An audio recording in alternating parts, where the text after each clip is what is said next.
What's up, guys? Welcome back to a new episode of the SN Podcast. We got the usuals here today, Sam and Dom. Sadly, Cross is not here with us. He is sick at home. But today we wanted to talk about something new, especially since we took the opportunity of Cross not being here and turned it into a positive. Me and Sam played baseball. We played baseball for a long time. So we wanted to talk about why baseball is one of the hardest sports to play, if not the hardest. I wanted to start and talk about the hand-eye coordination that it takes to hit a pitch. You got to think about it from a hitter's perspective. You have to hit a 75 to 80 mile an hour, even higher, some of the kids we face around here, even higher sometimes. And you got to react to the ball in about 0.2 seconds. You got to have fast hands. Your hand-eye coordination, according to many researchers, having the ability to hit a baseball is a very tough skill to learn. It takes years to be good at hitting a baseball. And still, I mean, you got to think about like major leagues. Like, those are professional athletes, and if you hit .300, which is literally 7 out of the 10 times you go up to the plate, it's a failure, you're an all-star. And if you hit a 300 career average, you're in the Hall of Fame. Yeah, that's crazy. If you fail 7 out of the 10 times you're up to the plate, you're going to make the Hall of Fame. And that's grown professionals. It's one of the hardest sports to be good at. And mentally draining sport. It takes forever. Oh, it does. There's so many things in a game that could happen that literally changes the whole aspect of everything. Patience. You have to have a lot of patience. A lot of to play patience. Baseball. I mean, if it isn't working, like, just your mental, you have to have a good mental toughness to play. Coming from two baseball players, a first-hand experience, hitting a fastball is one of the hardest skills to learn. I mean, I golf also, and I know how hard golf is to hit a ball that's not in motion and be good at it. Imagine a ball coming at you over 80 miles an hour and you have a 32-inch bat that weighs about 29 ounces and you got to hit a ball into the gap of 9 defenders. Yeah. Being good at baseball is tough. Now, Sam is a pitcher, so he understands the mechanics behind pitching, like using your shoulder, your arms. But I want to pass it to him to talk about pitching a little bit.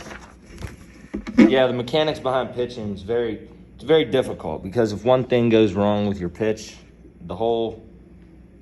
everything just goes wrong. Yes. One wrong motion with your leg, your arm, your shoulder, hip, everything. elbow, anything, the ball can go anywhere. You need to have great hand-eye coordination, and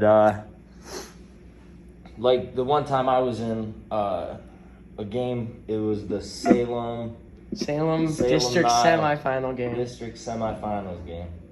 And before Sam starts his story, I know what he's going to say, but you got to remember, like in golf, other sports, refs don't change how a game plays out. Yeah. In baseball, you're depending on the umpire to literally, like, create, and it'll change the game. Like, if he makes one bad call, it can change the game. He's going to tell you the story.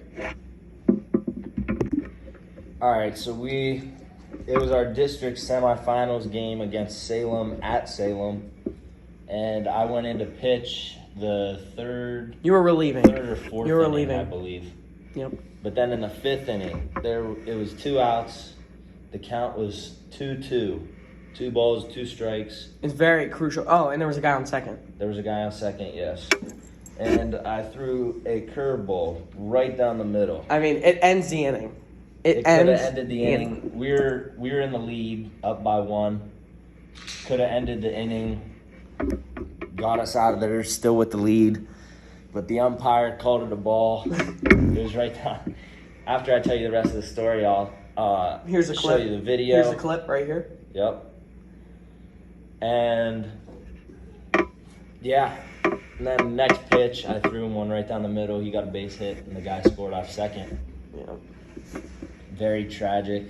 And we ended up losing the game. Yeah. 10-8. So what we're trying to preface is the refs have so much control over the sport of baseball, along with having to try to hit a fastball down the middle, along with having pitching mechanics. I mean, there's so many little things that you have to practice for years before you even have decent at them to be good at the sport. Oh, yeah. And that's why we, to us, believe it's the hardest sport. I'm sure many of you agree. I'm sure some of you guys don't agree. I've heard a lot of football is the hardest sport. I've heard even golf's the hardest sport to be good at, which it is. It's very tough, but it's not as tough as baseball. Golf's a mental game too. Golf is a complete mental game, but it doesn't even compare to baseball. No.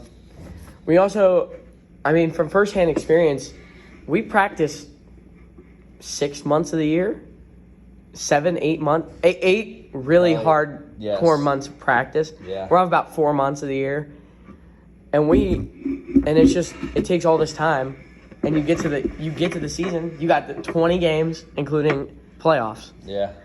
So I'm going into my senior season. He's going into his junior season.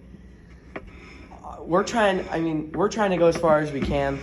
We're going for a ring this year. But we just wanted to say how tough it really is to be good at these things.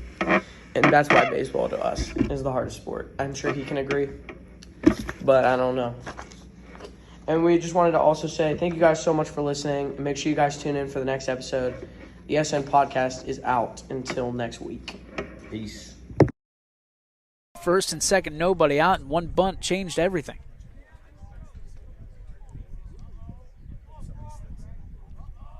The pitch, Young. Flails that one away.